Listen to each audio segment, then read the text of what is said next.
All right, good morning. Hello, everyone. So, Vivian, we missed you in person. I can't wait to have you back in person together with Shira and Thomas here. Um, Yeah. okay, so for now, we are going to be towards the end of chapter 47. Before we finish the chapter, I just want to bring us back up to speed on where we're holding in the chapter, really where we're holding in the book, and that way finish with a little bit of strong momentum and look forward to chapter 48, which God willing we'll learn next week. So just a review, I jotted down some notes. I didn't have time to even type it up, but bear with me. The chapters that we are discussing now are chapters that are all about our emotions. And these are the major emotions that we are hardwired with. Those are fear of God and love of God. In Hebrew, it's known as yira and ahava. Fear has to come first. Our awe and reverence, respect of God has to come before our love of God. And then it's founded on a strong, sturdy foundation, which is what we've been discussing already in chapter 41, where we introduced the concept of these two emotions. Fear, in general, we would think of it as a big deal. To fear God, it takes a lot of perseverance, a lot of meditation. But in chapter 42, we introduced a Talmud that says fear is actually a small deal, a small thing. For Moses, at least, it was a small thing.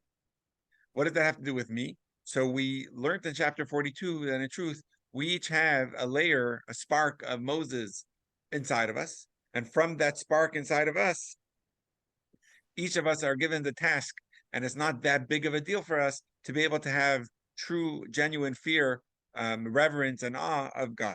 So it could be a big deal, but when we tap into the Moses aspect within our soul, we actually realize that it is within our reach, within our realm to do it. That was chapter 42. Chapter 43, again, we're in chapter 47. I just want to bring us up to speed and finish the chapter with this momentum. Chapter 43, we introduced going into the nitty gritties after we introduced that there's fear of God and love of God. Now we're going to go into different dimensions or different layers of love and different layers of fear. Chapter 43, we introduced two levels of love that come through meditation. One is known as a great love or ahava rabbah, which is in English, that's a great love. This is really a gift from God. It's not something we could work through our meditations to be able to achieve and attain. It's really something that is given as a gift to tzaddikim, to righteous and few individuals, but something that's on a much lower level, that is something we can develop and access, is what's known as ahavat olam, which means a worldly, literally it would actually mean an eternal love that we have. But the word olam, which could mean eternal, like think of the word me'olam ad olam, forever and ever. Olam could also mean world.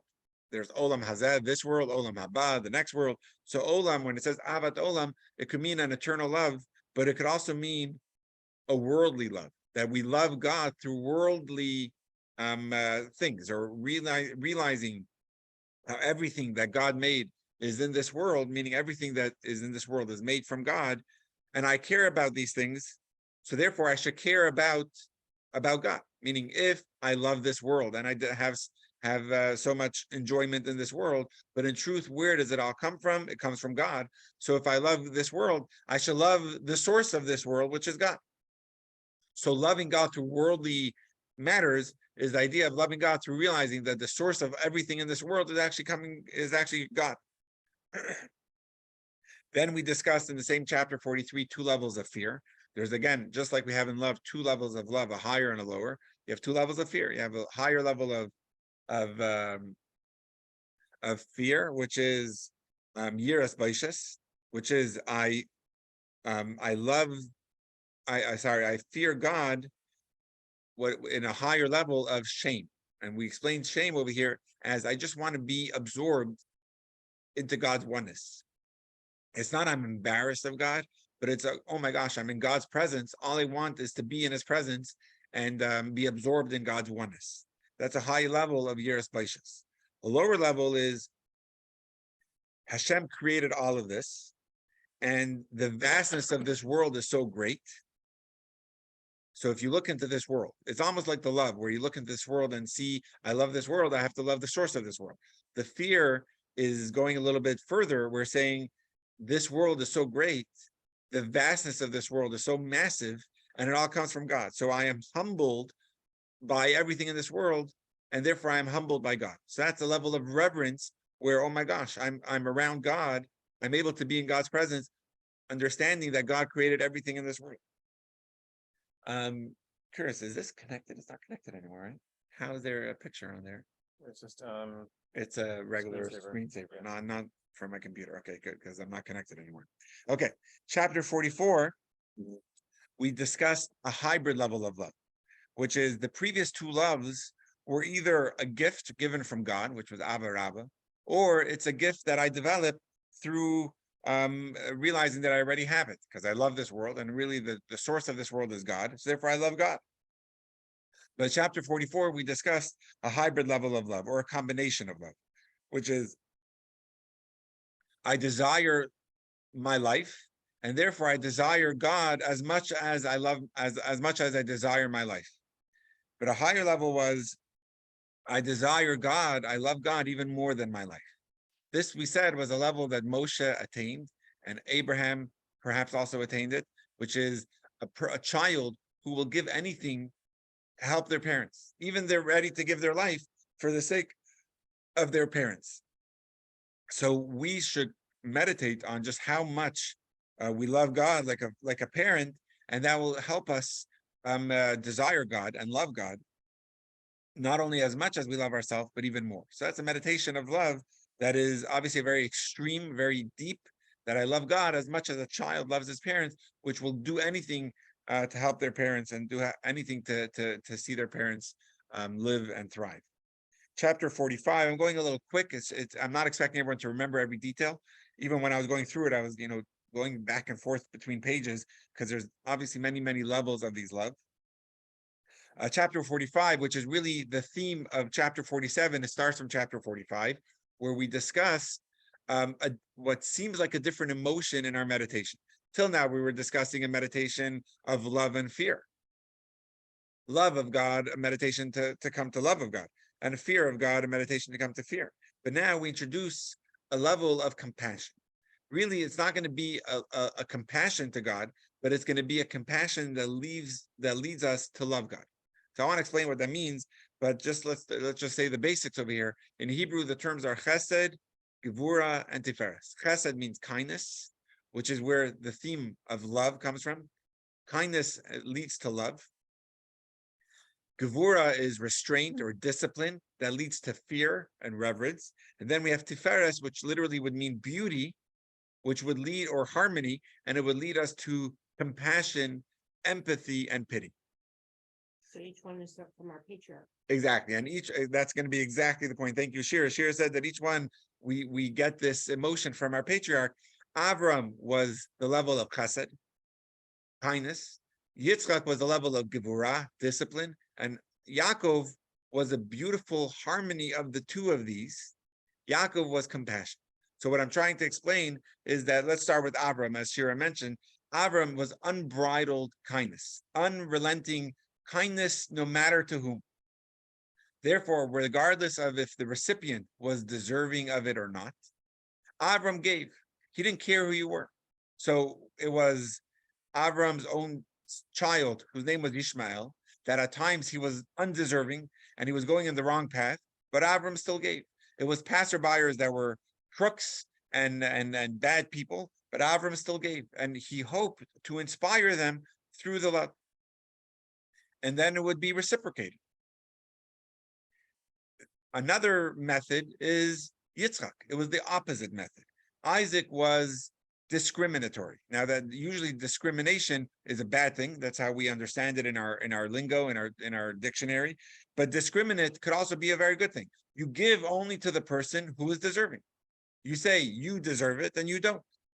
A parent who sees his children, you can't just give late bedtimes every night because you love them. It's because you love them, you're going to be disciplined with them. And you're going to say, no, you need an 8 o'clock bedtime or 9 o'clock bedtime, depending on their age. And you need healthy food, not only candy. Avram says, take, I want to give, regardless of if you're deserving, I'm going to give you. Yitzchak was more restrained and only giving to those who deserve. If you're not deserving, you're not worthy, you don't get. So it would inspire a person to be deserving, to be worthy. But at the same time, there are a lot of people who just didn't get it because they weren't on that level. They didn't work on themselves to get it. So Gevura is the opposite. It's only to those who are worthy, and it's judging to see who the recipient is. Tiferes is the perfect harmony of the two of them. That's going to be Yaakov, Jacob, our patriarch. Yaakov gave, but here's the beauty. Here's the kicker of Yaakov. It's giving, but it's giving with pity, with mercy.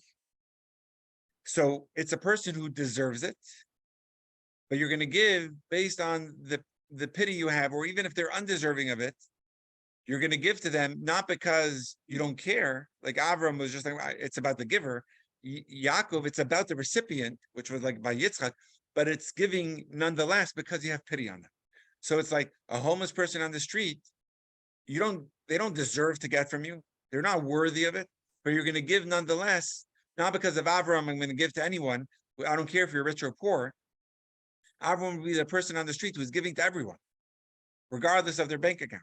Yaakov is going to give to the person who deserves it, but give not because they're deserving of it, give because of the empathy that the giver has towards them. So the point of chapter 45 is to tap into this level of empathy that Yaakov has in order to arouse the love. So the kicker is the love, just like in the previous chapters, but how do you get to that love? Through empathy, through pity.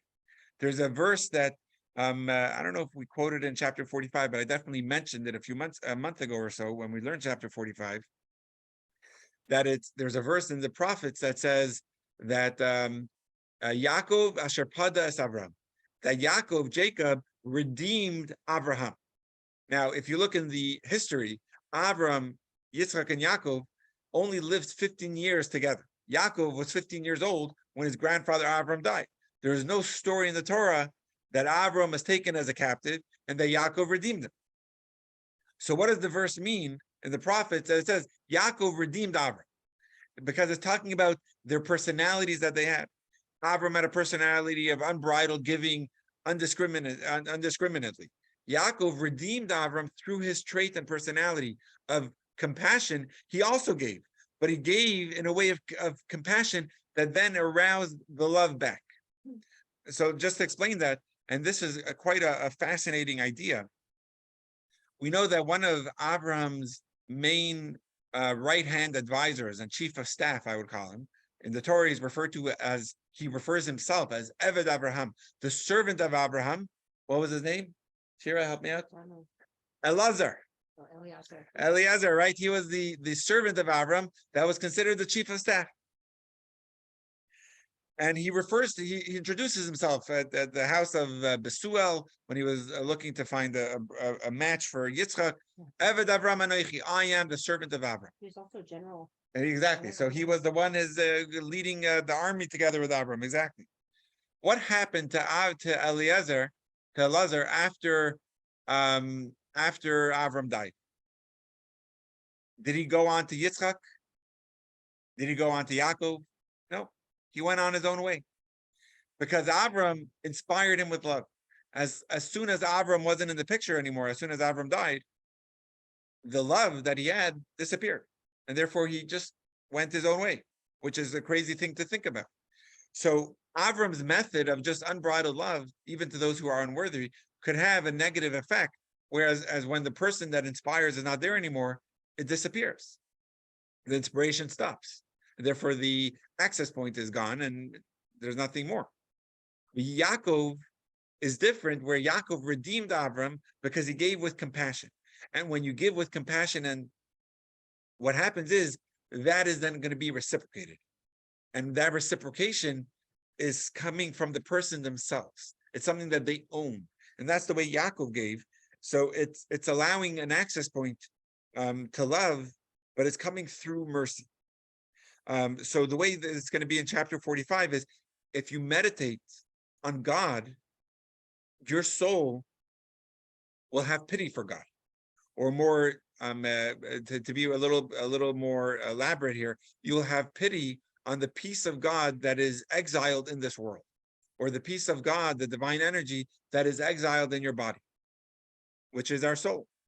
The soul is coming from God, and it's feeling exiled and limited and feeling filthy by your body.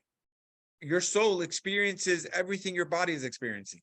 So all the negative thoughts and all the negative temptations that is being felt in the body, the soul is experiencing as well. And it's feeling filthy. The soul is feeling in the gutters, so to speak. The way it's quoting in chapter 45 from the Zohar is, it's almost like the king is feeling like in the gutters, in the dumps. That's the way we're making our godly energy feel, because of the body that is doing it. So if you realize and meditate on the descent of the soul into this world, and how it's feeling exiled and limited and unable to express itself properly because of the filth that is being covered with, that will lead you to a place of mercy. That mercy on the godly spark that exists within us, and the soul is experiencing this exile because of all of our thoughts. When you have mercy on this, it will come to a place to love Hashem. We see this with Yaakov and Rachel, the beautiful match between Jacob and Rachel, where it says when Yaakov saw Rachel, he lifted his eyes, he cried, he embraced her, and he kissed her. The way we explained it in chapter 45 is Yaakov is the symbol of mercy, as we just explained. Rachamim, Tiferes. Rachel is the place of Malchus, which is the place where our souls come from in the world of Atzilus, or it's in Hebrew referred to as Knesset Yisrael, the assembly of the Jewish souls.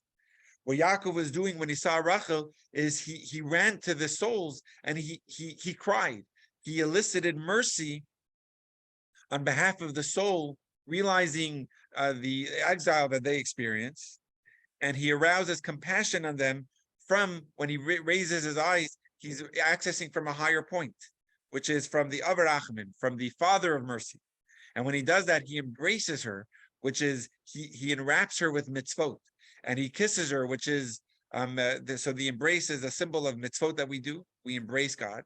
The kiss is a symbol of the words of Torah and the study of halacha, Jewish law, that we learn, that we are creating an intimate bond between us and God. Yaakov was bringing that access point of love through his compassion that he elicited on them. That was chapter 45. That's the meditation of compassion that leads to love.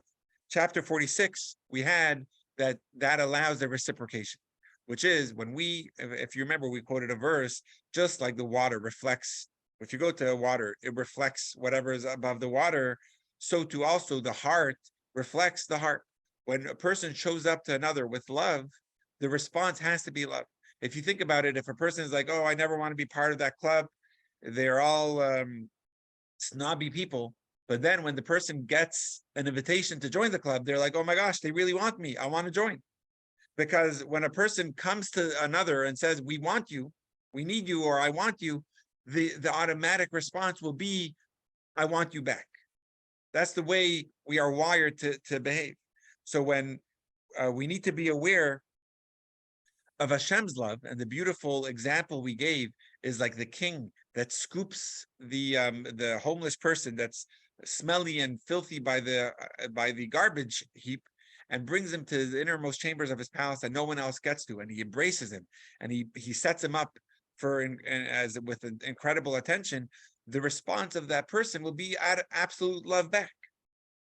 So when we realize that Hashem took us out of Egypt, that was a place of absolute immorality, and we were in a place of a dump, which means we know that the angels themselves told God, which ones are the Jews? Which one are the Egyptians? We were steeped in idol worship. We were lost. We had no moral compass anymore. And to use a little more of Kabbalistic lingo, we were steeped in 49 levels of impurity. We were about to be on the brink of no return. If we would have hit the 50th level of impurity, we would have been lost. So like we say in the Haggadah, God himself had to be the one to take us out of Egypt because an angel couldn't differentiate who we were. God himself was able to, and he was able to take us out. So we were like by the garbage heap. We were steeped with absolute immorality. And God himself, the king himself, left his palace, left the heavens, and came down to take us out. That elicits absolute love in return. What happened 49 days later when we were climbing the ranks of removing the impurity and gaining purity and refinement through the Omer count? 49 days later, on the 50th day, we received the Torah, which was the most incredible revelation of all times. Shavuot, the Matan Torah. So from the place of absolute brink of being like on a homeless garbage heap, we were now returned all the way to the highest. So God showed us incredible love, took us to the innermost part of a chamber that no other minister, an angel, was ever able to see. God himself revealed himself to us at Sinai. So that elicits incredible love back. That's what chapter 46 is about. And like Lynn brought up at the end of last week's class, and what's a main theme of chapter 46 was God sanctified us with mitzvot, which was the idea of Asher Kiddeshanu b'mitzvotav, which Kiddeshanu or Kiddush means sanctity and holiness, but it also is the term for marriage. When we do a mitzvah, we are marrying God. So really the way we could understand the ability to do a mitzvah is connection and marriage, that every mitzvah we do, Kiddeshanu, it's like a Kiddushin, it's like a marriage that we have with God, like a chuppah. And the incredible part, if you want to just, I was thinking about it after our class last week, almost take that example of the king, and then just instead of putting the homeless person as the recipient of that love, take a woman who's the one in the forest, and the king comes out of his palace and takes her and brings her to the palace, dresses her in beautiful clothing and robes, and marries her. She becomes the queen, where he puts a crown or tiara on her head, and he lifts her up to be the highest, not only ranking official, but to be his partner, to be the one that has the final say. That even when the king is unsure what to do, who does he turn to? He turns to the queen. So in a similar fashion, that's what God did with us. God married us. We're the ones that God took us out of Egypt, and he said, you are going to be my bride. That's what happened at Sinai, which is an incredible thing to think about. To the point where when it says when God created the world, with whom did he discuss the creation with? Who was his partner in creation? It says it was the souls of Israel, the souls of the Jewish people. With the souls of the righteous. So that's what happened when God took us out of Egypt. He married us, and he allowed us the ability to connect and to marry him through the performance of mitzvah, through the embrace of a mitzvah. That's what happened with Yaakov and Rachel, through the kiss of Torah. So Rabbi, yeah. so I was meditating on a verse because I'm going to give a talk on Esther in about a month. And awesome. So this is interesting because that was another pivot point where we were almost lost again and just really struggling with it. And I realized that perhaps this is a fulfillment of the promise that God gave Avram and Sarah, because it says in Genesis 16 that her name is going to not be Sarai, but not my princess, but Sarah. And I will bless her, and indeed I will give her a son by her. Then I will bless her, and she will be the mother of nations. Kings of peoples shall come from her.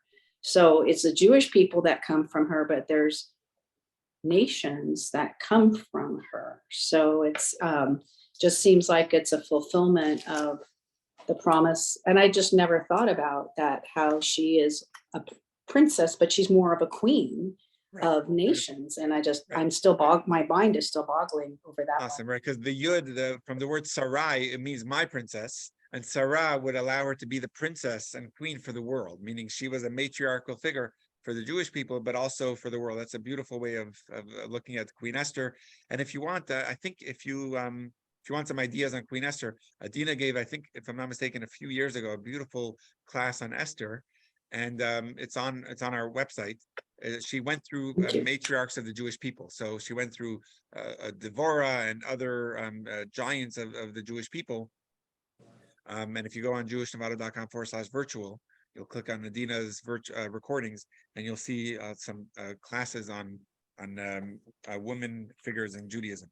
Awesome. Thank Okay, you cool. very much. So then comes chapter 47. Chapter 47, which is what we're in the middle of discussing, is addressing a question when we have this. The question is, well, let's just remind ourselves. What we just said in chapter 46 is, if we contemplate how God took us out of Egypt, and he treated us like he took us out with an incredible level of love from a place of immorality, like that king that takes the person in the forest and brings them into the palace and the inner chambers, that will elicit love.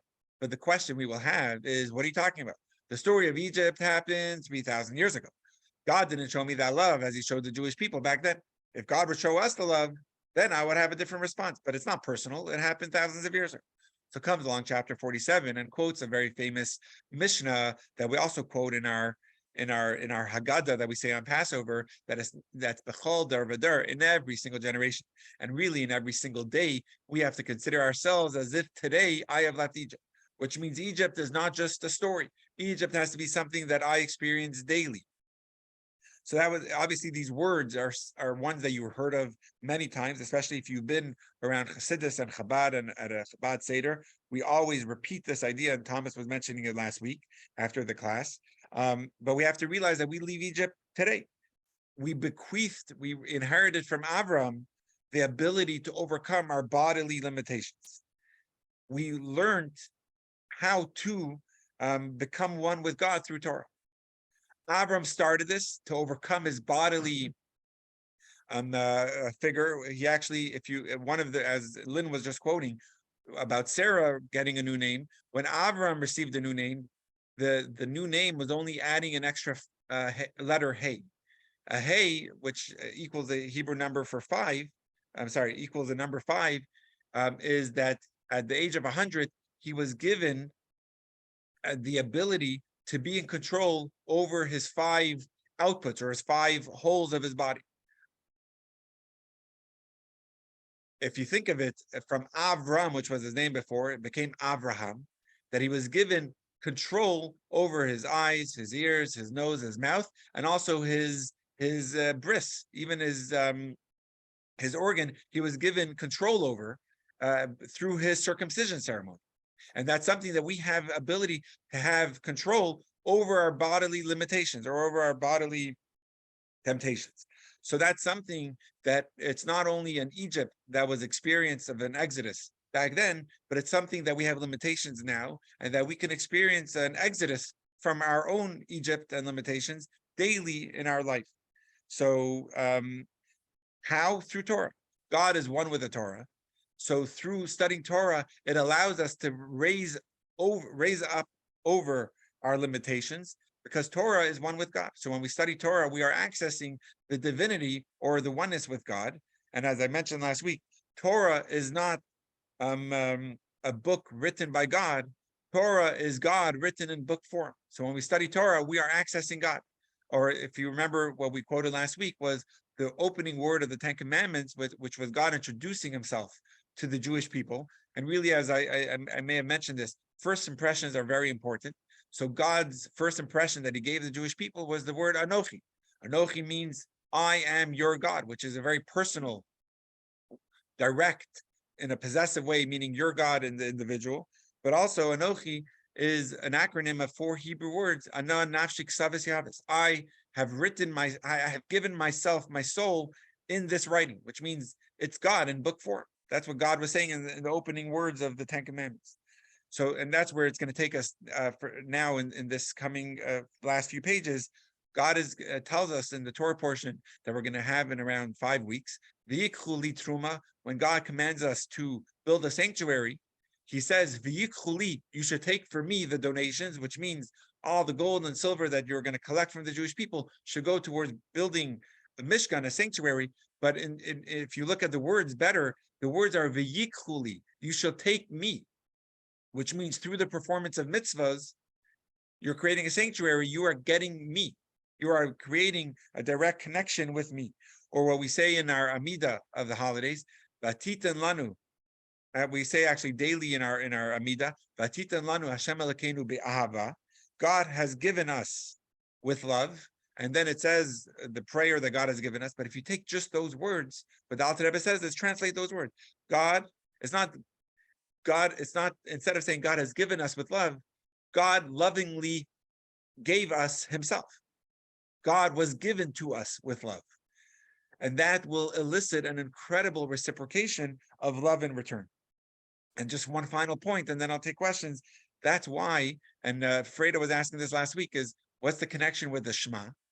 And why do women have to say the Shema, the third paragraph of Shema, which talks about tzitzit, if they are not commanded in mitzvot, in the mitzvah of tzitzit, women are commanded to do mitzvahs that are not time bound. So let's say tefillin, which has a specific time of when it needs to be performed, which is on weekdays during the daytime, or tzitzit and talit that also have to be performed during the daytime every day. Those are not bound. Those are time-bound mitzvahs that are not required by women. Unlike not having chametz in your house on Passover, that's not time. That's a negative mitzvah, and that's for everyone. Or Shabbos as well. But I don't want to get off topic on the difference of mitzvahs. Let me just make sure the theme over here is clear. The third paragraph of Shema is said by everyone, even at night when no one is required in tzitzis. The third paragraph of Shema talks about tzitzis. Men are not required in tzitzis at night. So why do we say the third paragraph of Shema in the morning and in the evening? You would think it's irrelevant. So the answer is that the third paragraph of Shema also talks about the exodus of Egypt. And the exodus of Egypt is something that has to be reminded or mentioned by day and by night, by men and by women. So therefore, it's included in the Shema. Just, you would think maybe just as a convenience, because you have to say it anyway, and the Shema you have to say anyway, so why not say it together? But over here, the Alter Rebbe introduces in chapter 47, towards the end, an incredible idea that no, it's not just convenience that you have to say both of them. So we'll say them together, the Shema and the Exodus of Egypt. There's something exactly corresponding with each other, something similar in what the Shema is about and what the Exodus of Egypt is about. What is the Shema about? The Shema is supposed to be a meditation. That's why we cover our eyes, realizing the greatness of God and allowing ourselves to be surrendered to be in the oneness of God, right? When we say Hashem Elokeinu, God is our God, making it very personal and to us, meaning God is not just God of the universe, but God is my God. And then you realize that there's a oneness of God, that I have a connection to this oneness of God. So when you contemplate that, it should lead you to a place of surrender. It should lead you to expression of wanting to be connected with God's oneness to the point of martyrdom. And that's why at times, or not at times, God forbid, if a person was experiencing a place of Mesiras Nefesh, which is being killed for being Jewish, what is the last breath, the last words on their breath? The Shema. Because it's surrendering yourself to God's oneness. The Exodus of Egypt, which is in the third paragraph of Shema, is the same theme. It's the same idea of releasing yourself of your limitations. Because when you have this expression of surrender, it will lead you to have this feeling of oneness. And when you do that, you will effectively leave Egypt. Your personal exile will be redeemed when you experience the oneness of God, when you surrender to the oneness and you want to be connected with the oneness. That's going to be allowing that access point for myself to have that expression. All right, there's more to talk about, but let's take questions and then we'll learn it inside. Yes, Naomi. My understanding about why women aren't obligated to the commandment about tzitzis is, I'm not sure where I heard this or if I heard it, but my understanding was that women don't need to wear tzitzis to remember to do the commandments, because women by nature already have it in ourselves to do what God wants us to do.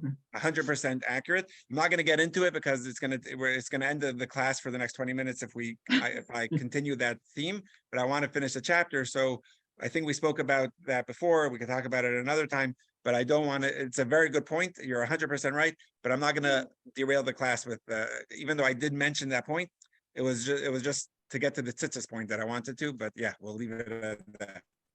Okay. I had So I never really thought of this before, but you were talking about with a Shema that it's a meditation. So we see the greatness of God and come into his oneness. But don't we also, I was just thinking, don't we all also come into the oneness of a community because it's Elokeinu. So it's not, there's a plurality and a community to it. So I've Absolutely, never that's really thought of that before. So that. what is your thought?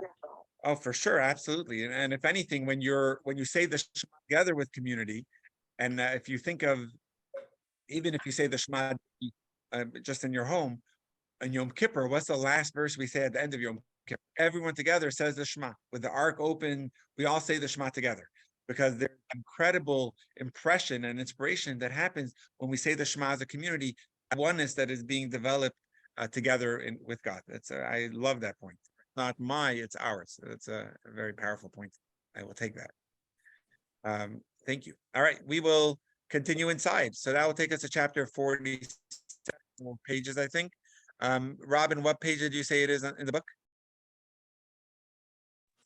We're at the bottom of 610. Awesome. I Okay, think here we go. I think where it's we left off with the Tanya now cites a teaching of the Zohar.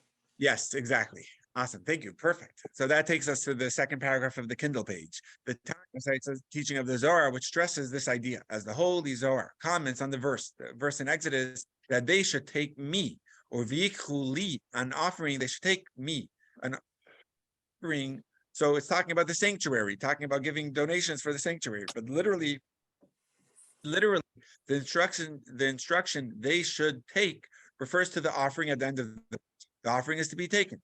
Me is the subject to whom the offering is taken. But the verse is commanding us to take an offering for God, but the Zohar offers an alternative interpretation, that me, which is referred to, is the object which is to be taken. In this reading, the first part of the verse is a commitment. They should take me. We are to take God, so to speak, through observing, because God's light is invested in every mitzvah. So we're marrying God, that we're taking God when we do a mitzvah.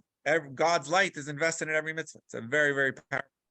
The Zohar reads me not in the context of take an offering for me, as if the verse said, take me myself. But the Zohar's reading leaves the end of the verse an offering in an isolated phrase, devoid of any conjunction with the beginning of the verse. The verse is no longer coherent and effectively reads, they should take me an offering. So how does it work? So the Zohar therefore adds, according to this reading, that is, they should take me, the verse should have placed a conjunction between the first and second halves of the verse. They should take me, and they should take an offering. So our answer is that in this case, the word and was purposefully omitted from the text. It's a deep truth. What can we learn from this, the missing and? And here you see how everything in the Torah is so precise. And you see what Kabbalah does with the beautiful words of the Torah. Rather, the text purposefully omitted the conjunction and from the phrase, they should take me, an offering, in order to hint that me and an offering, a mitzvah, are entirely one without any separation. Which means how are we to take me? How are we to take God? It's through the mitzvah. Through the conjunction and indicates that two entities are connected together, but they remain separate and are not merged as one. If the verse would have the correct grammar and say to take me God and an offering, a mitzvah, it would have sent us an incorrect message, the incorrect message that God is not completely one with a mitzvah. So the text introduced grammatical crudity, omitting the necessary conjunction and to teach us that God, the mitzvah, aren't fully in the Zohar. So that's a beautiful teaching from the Zohar about the verse in Exodus about the command to build a sanctuary, that it's saying, "V'yichuli," you should take me. Literally, me, God is taken by the Jewish people, and we are connected to God fully. And it doesn't say and an offering, but it's that word on purpose to say that it's one with God without any separation. This notion that God is one with the mitzvahs and becomes ours, so to speak, through the gift of the Torah, also be discerned through a creative rereading of the liturgy. So here's the Amidah that we say on the festivals, and that's why we say, you have given us God, our God, with love. And what words, you have given us what? What have you given us? You have given us festivals, you have given us Passover, holidays, etc. Read literally, God, our God, is a clarification of the word you, the one, the giving.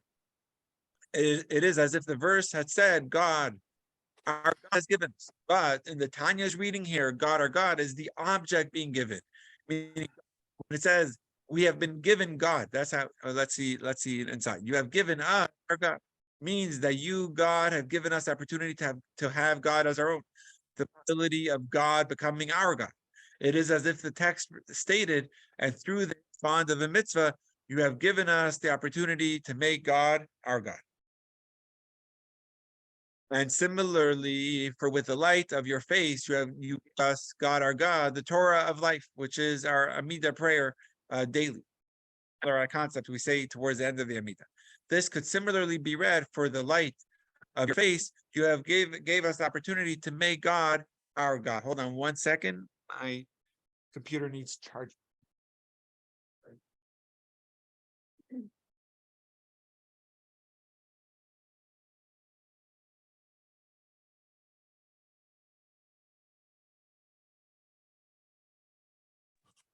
Shira, can you hear me? Yes, Shira, I want to talk to you about your work with prisons. Could you give me your phone Okay. number, please? I'm sorry. Could you send me your phone number? Write your yes. phone number. It- Thank you. I could just tell you right now. What is it? I'll share it after, just because it's being recorded and it's going to be uploaded. Yes, Oh, yes, thank So, you, just for thank your own you. yes, privacy, thank you. I'll share it with you after. Okay. This is, we said that. So we're at the bottom of the, I think we're at the bottom. Let's just say again from the second. 611. Yeah. And as a result of this, since the opportunity,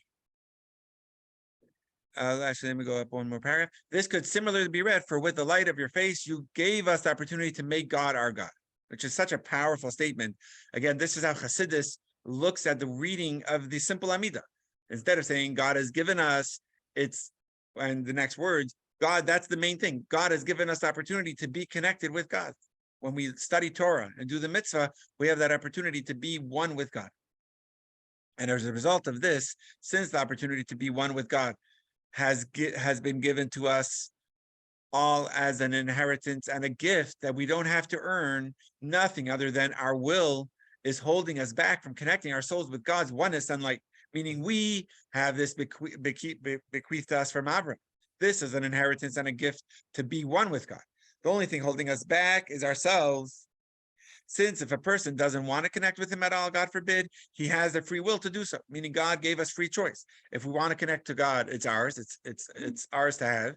But if we don't want to have it, the connection, it's also our free will. But as soon as you desire godliness, accept it and pull it on yourself. And you say, God is our God. God is one. That's Shema Yisrael, Hashem Elokeinu, Hashem Echad. What does it mean? God is our God. God is one. Then without having to reach the level of Abraham, your soul is automatically absorbed in God's oneness. And since spirit invokes spirit, this is a very famous Kabbalah term from Zohar. In Aramaic, it's Ruach, Aisi Ruach, V'amshich Ruach. In English, it means spirit evokes spirit and pulls down spirit, which means when your spirit calls to God, he will pull his infinite spirit upon you, which means when you show up with a mitzvah and a Torah and connect with God and God's oneness, what happens is when your spirit is connecting upward with God's spirit, he pulls down the spirit, the infinity on you. And this is a daily experience of escaping from Egypt, which is the theme of this chapter 47, to experience the exodus of Egypt, not only as a history that we say in the Haggadah, but as a personal, not only in our generation, but in our daily experience to desire godliness, accept it and pull it on yourself when reciting the Shema, thereby empowering your godly soul to escape from the imprisonment of your body. So every day when we say the Shema, we're trying to escape the exile or the imprisonment of the body and trying to access the soul and allow it to have an exodus, connecting it with God. And that's why the sages instituted that the third biblical passage about the exodus from Egypt is read, which is taken from the book of Numbers, right? The section of Tzitzis is read along with the 2 paragraphs of Shema even though recalling the exodus from Egypt is a separate mitzvah and is not part of the mitzvah of reciting the Shema, as stated in the Talmud and codes. So why should we bring them together in one reading? Meaning it's a separate mitzvah. Why do we say it together? So that's what the question is. And the answer is, rather, the connection can be appreciated based on the above discussion, because spiritually speaking, they're the same thing, since our daily escape from Egypt is through reciting the Shema.